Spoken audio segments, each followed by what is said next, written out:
Hello there, YouTube. It is your boy B3 back with another kicking graphic novel review. Today's trade is over Daredevil by Chip Zdarsky, Volume 5, Truth/Dare. This is from the 2019 to 2021 Daredevil run, which is an excellent fucking Daredevil run. Let me read you the back of the book real quick. The battle may be over, but Matt Murdock's war is far from finished. For weeks, Hell's Kitchen has been a lawless neighborhood. But when the police are finally able to resume their patrols, they soon learn that they aren't the ones interested in keeping the streets safe. Meanwhile, Matt Murdock continues to struggle with how to best appease his sense of justice. But he'd better think fast, because the criminals of his neighborhood aren't inclined to give him any more time to heal.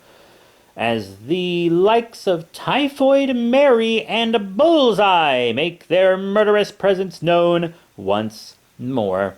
What designs does Elektra have for the kitchen, the city, and maybe the world? Chip Zdarsky's Eisner Award-nominated Daredevil saga continues, collecting Daredevil 2019 number 21 through 25 and Daredevil Annual 2020 number 1 by Chip Zdarsky, Martho Chetito, Francisco Morbiu, Mike Hawthorne, Manuel Garcia, I'm so sorry, Chris Moneyham, Victor Olazba. These are tiny on the back of my book. Plus, I'm bad at words. J.P. Mayer, Lee Bu, Underwood, Mattia Iacano. Fuck. I'm sorry. Marcio Millánez and Rochelle Rosenberg from Marvel Comics. Oh, Lord. I'm so sorry that I am bad at everything in my life. But hopefully I've got a good take on this book. So, Truth/Dare. Daredevil, at the end of the last one, turned himself in for murder, and at the beginning of this one, it's revealed that Izzy Libris put an audio recording device on her son because she knew he would go confront the owl, and she knew the owl would kill him. Which means she sacrificed her son's life to get evidence that the owl was a murderer and send him to prison. Really fucked. Really, really fucked. Wow. And then, Daredevil he's trying to find a way to be able to testify and go to prison with his mask on. Because, the Supreme Court a while back ruled that superheroes could testify with their identities intact to protect their families.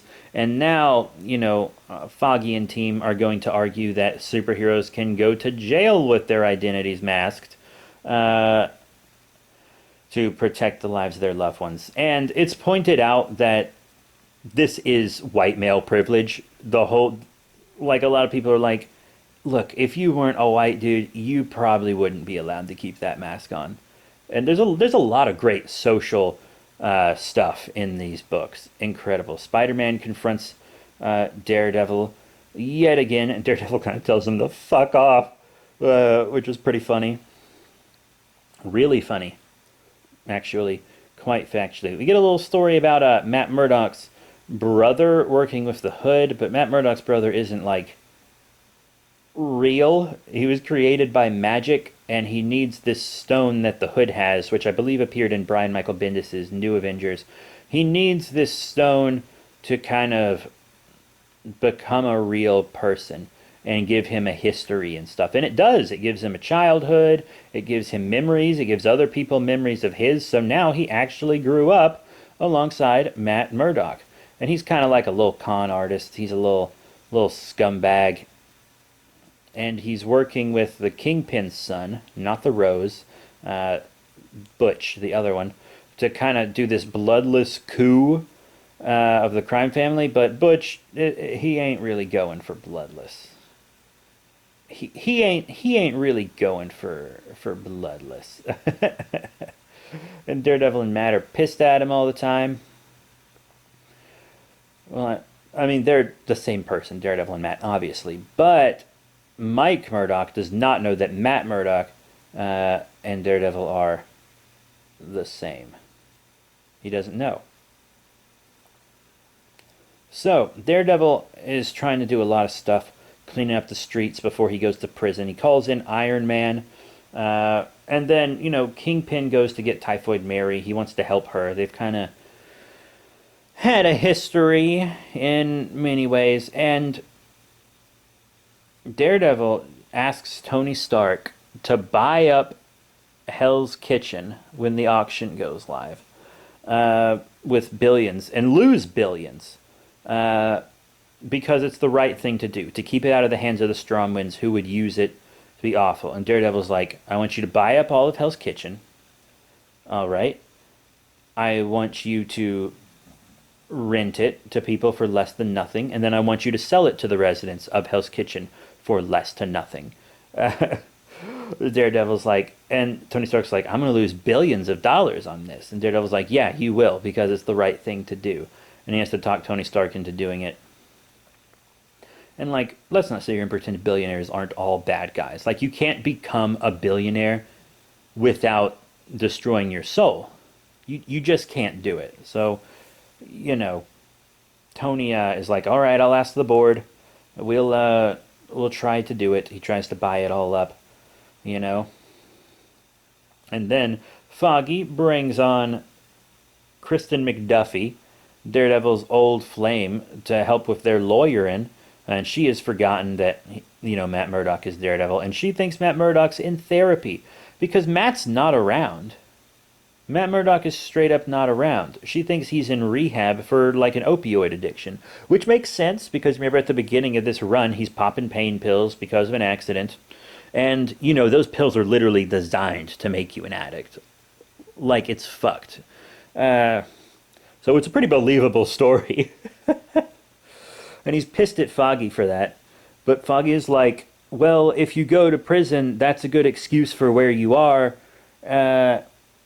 Anyways, and like, Foggy's right, but Daredevil's still a bitch about it. Daredevil even admits to himself that Foggy is right. And he's still being a huge bitch about it. He really is. And Izzy Libris becomes the new Kingpin. Fisk lays the title upon her. And then Daredevil and Spider-Man go to spook him. Spook their little meeting. And then he and Spider-Man have a long heart-to-heart, which was very, very nice. And Foggy hires Mike Murdock to pretend to be Matt Murdock, so that people won't figure out that he and Daredevil are the same, including Kristen McDuffie. So Typhoid Mary kind of becomes Wilson Fisk's bodyguard. Mike Murdock is kind of sort of using his image of his brother to be a little piece of shit. Daredevil decides that, because he was going to go to prison to ease his conscience, and now he's like, fuck, I can't go to prison because someone beat out Tony Stark on the bidding. Someone else bought Hell's Kitchen. I can't go. But then he finds out Elektra bought it all up. So that motherfucker pleads guilty to second-degree manslaughter and goes to prison. He goes to fucking prison. And when Elektra goes there to visit him, he's like, I'm not going to do this fist thing with you.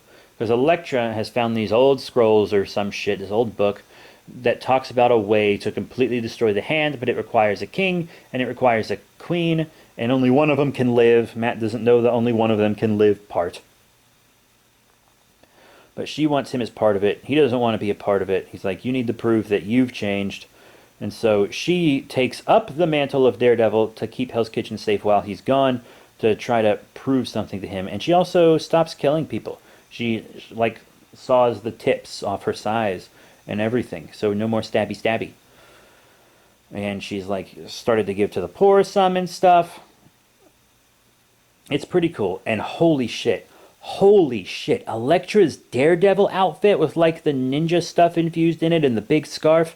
Fuck, it looks good. It is an excellent looking Daredevil outfit. She has a fantastic look about her. She really does. So it ends with Matt Murdock in prison under the guise of Daredevil and Elektra running around as Daredevil. It's actually really cool. I need to read the Daredevil Woman Without Fear series that goes hand in hand with this.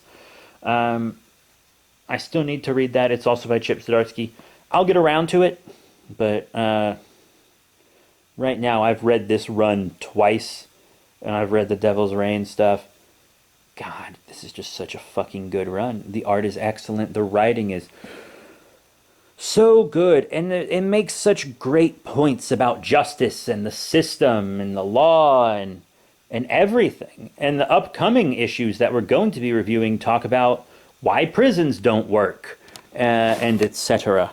And it's really just, this is an incredible book. It's one of the greatest comics written in the past few years. You have to read Zdarsky Daredevil. It's insane.